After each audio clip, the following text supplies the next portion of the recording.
Hello നമസ്കാരം, ഞാൻ ബിന്ദുവാണ്. ബിന്ദുസ് spices വേൾഡിലേക്ക് എല്ലാവർക്കും സ്വാഗതം. ഞാനിന്ന് വന്നിരിക്കുന്നത് വളരെ സിമ്പിളായ ഒരു നാടൻ ഒഴിച്ചുകറിയുടെ റെസിപ്പിയുമായിട്ടാണ്. ഇതൊരു പഴയകാല രുചിക്കൂട്ടാണ് കേട്ടോ. ഒരു തക്കാളിയും ഒരു സവാളയും ഒരു ഉരുളക്കിഴങ്ങും ഉപയോഗിച്ചുകൊണ്ട് വളരെ എളുപ്പത്തിൽ ഉണ്ടാക്കാവുന്ന വളരെ രുചികരമായ ഒരു കറിയാണിത്. ഈ റെസിപ്പി നിങ്ങൾക്കിഷ്ടമാവുകയാണെങ്കിൽ ഒന്ന് ലൈക്ക് ചെയ്ത് ഷെയർ ചെയ്യണേ.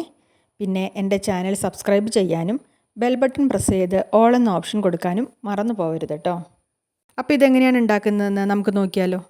ഈ ഒരു കൂട്ടാൻ ഉണ്ടാക്കാൻ വേണ്ടിയിട്ട് ഞാൻ ഒരു തക്കാളി എടുത്തിട്ടുണ്ട്, ഒരു ചെറിയ സവാള, ഒരു ചെറിയ ഉരുളക്കിഴങ്ങ്, പിന്നെ 1/4 കപ്പ് പരിപ്പ് കഴുകി എടുത്തുകൊണ്ട് വരാം.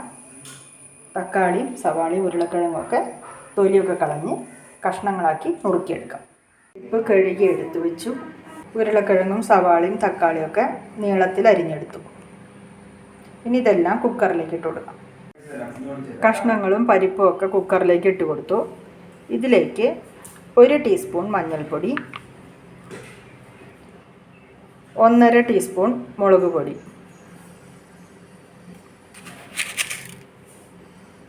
ആവശ്യത്തിന് ഉപ്പ്, ഇത്രയും ചേർത്ത് കുറച്ച് വെള്ളം കൂടി ഒഴിച്ചു കൊടുക്കാം. കഷ്ണങ്ങൾ ഇങ്ങനെ മൂടി നിൽക്കത്തക്ക രീതിയിൽ വെള്ളം ഒഴിച്ചു കൊടുക്കാം. ഇനി കുക്കർ അടച്ച് വെച്ച് വേവിക്കാം. 3-4 വിസിലടുപ്പിക്കാം. ഇതിലേക്ക് അരയ്ക്കാൻ വേണ്ടി കുറച്ച് നാളികേരം ചിരകി മിക്സിയുടെ ജാറിലേക്ക് ഇട്ട് കൊടുത്തിട്ടുണ്ട്. അരമുറി നാളികേരമാണ് ചിരകിയെടുത്തിരിക്കുന്നത്. ചെറിയൊരു നാളികേരത്തിൻ്റെ അരമുറി നാളികേരം. ഇനി ഇതിൽ പാകത്തിന് വെള്ളം ഒഴിച്ച് അരച്ചെടുക്കാം. ഇതിൽ വേറെ ഒന്നും ചേർക്കേണ്ട ആവശ്യമില്ല, നാളികേരം മാത്രം വെള്ളം ഒഴിച്ച് അരച്ചെടുത്താൽ മതി. നാളികേരം അരച്ചെടുത്ത് വെച്ചിട്ടുണ്ട്. ഇനി കുക്കർ തുറന്ന് നോക്കാം.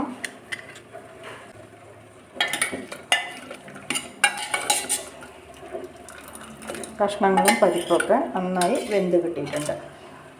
ഇനി ഇതിലേക്ക് അരച്ച് വെച്ച് നാളികേരം ചേർത്ത് കൊടുക്കാം.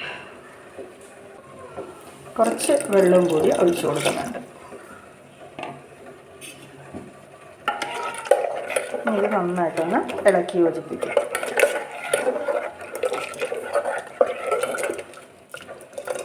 ഇനി ഇത് അടുപ്പത്ത് വെച്ച് നന്നായിട്ട് ഒന്നും കൂടി തിളപ്പിക്കണം. നാളികേരമൊക്കെ നന്നായിട്ടൊന്ന് വേവണം. അതുവരേക്കൊന്ന് തിളപ്പിച്ചെടുക്കാം. കറി നന്നായിട്ട് തിളച്ചു. അരപ്പൊക്കെ നന്നായിട്ട് വേവും.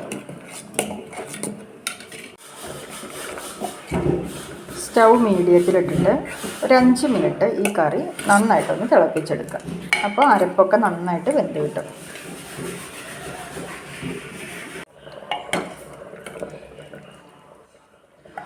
കറിയൊക്കെ തിളച്ച് പാകമായി.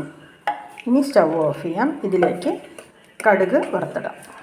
ഇതിൽ കടുകാണ് വറുത്തിടുക കേട്ടോ, ഉള്ളി മുപ്പിക്കാറില്ല. കടുകും മുളകും വറുത്തിടാറാണ് പതിവ്. കടുക് താളിക്കാൻ വേണ്ടി കുറച്ച് വെളിച്ചെണ്ണ ഒഴിച്ചു കൊടുക്കാം. എണ്ണ ചൂടായി. ഇതിലേക്ക് കടുകിട്ട് കൊടുക്കാം. കടുക് പൊട്ടി.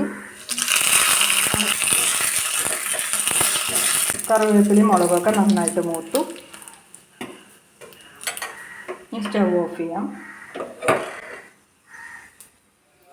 ഇത് ഈ കൂട്ടാനിലേക്ക് ഒഴിച്ചു കൊടുക്കാം. ഇതിൽ നിന്ന് കുറച്ച് കൂട്ടാൻ എടുത്തിട്ട്